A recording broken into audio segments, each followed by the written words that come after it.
It's time for good energy, and I'm Dr. Julie, and welcome to Bodyful Day 265. This is the last day in our series on cuticles and the senses, and we are talking about the sense of touch.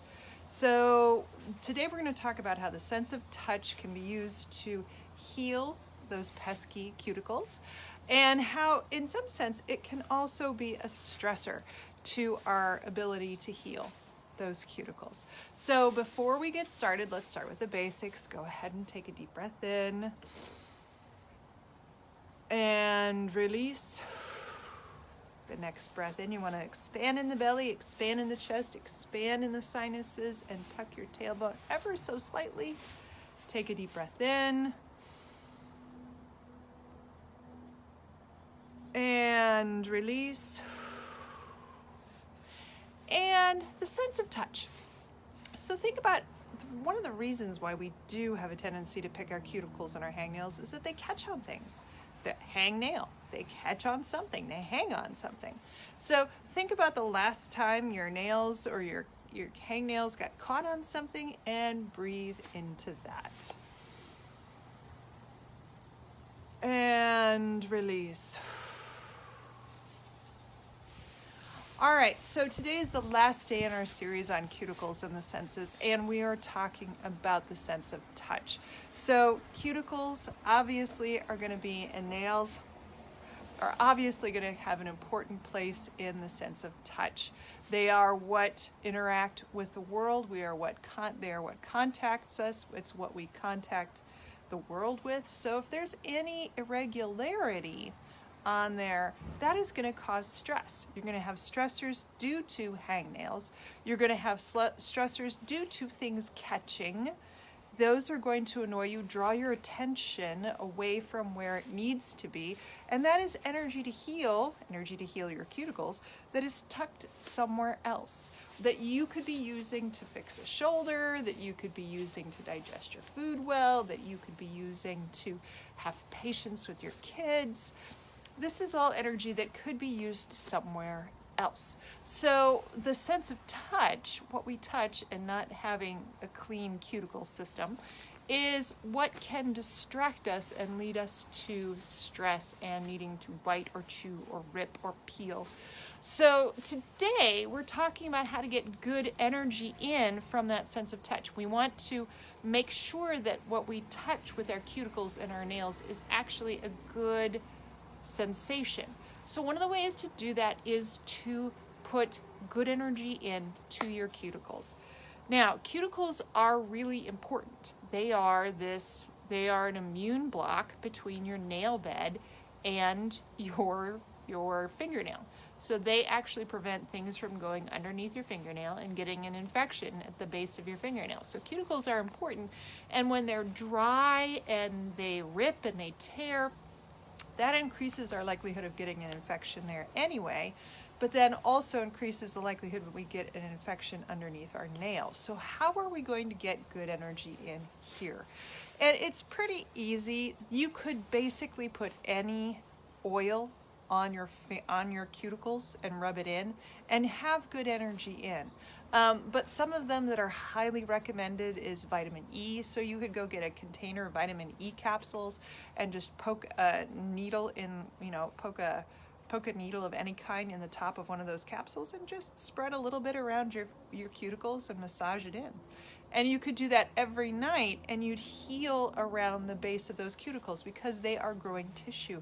Keeping that moist is going to that moisture is going to seep into the skin, which means that it's also going to have a healing energy as the new skin forms in. All right. This is at one of those weird times where I thought the sun was going to be gone, but you get to see the shadow. I apologize.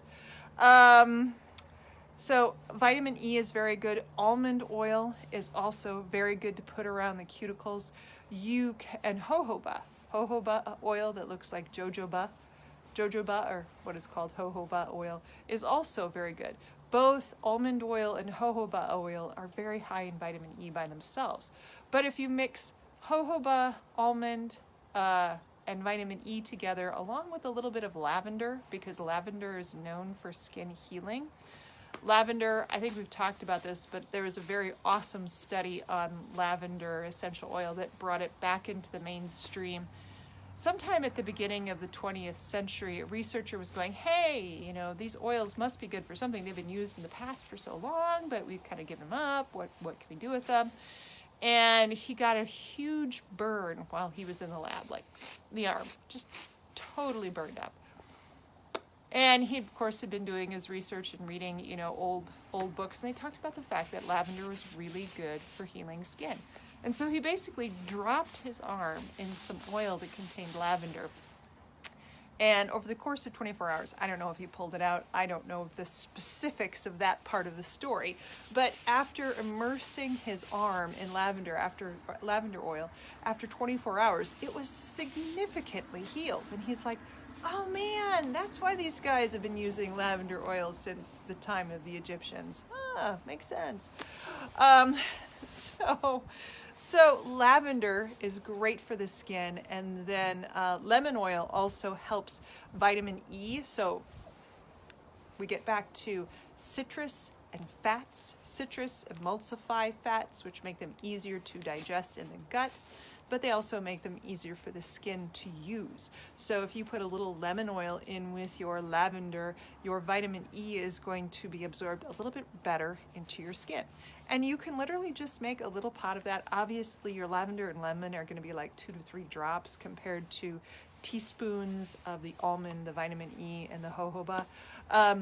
But, you know, just a little bit of essential oil goes a long way. Those other oils are nutritive oils, and they're massage oils, and you can definitely just have them by your bed in a little pot that you open up.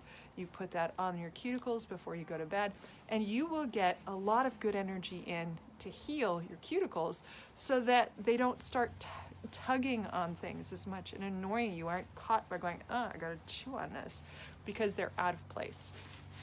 So I hope this helps you work on the energy to have healthy cuticles. We've worked through all the senses. You're gonna, if you want to, join me back here tomorrow when we start talking about patience. And I know we all want more patience. We want to be able to be calmer more often and not just lose it randomly. So join me here tomorrow. We start a new series on patience and the senses, and we'll figure out how the senses can contribute to both stressors and good energy in. Let's finish it off. Take a deep breath in and release. Have a great day, and I'll see you back here tomorrow.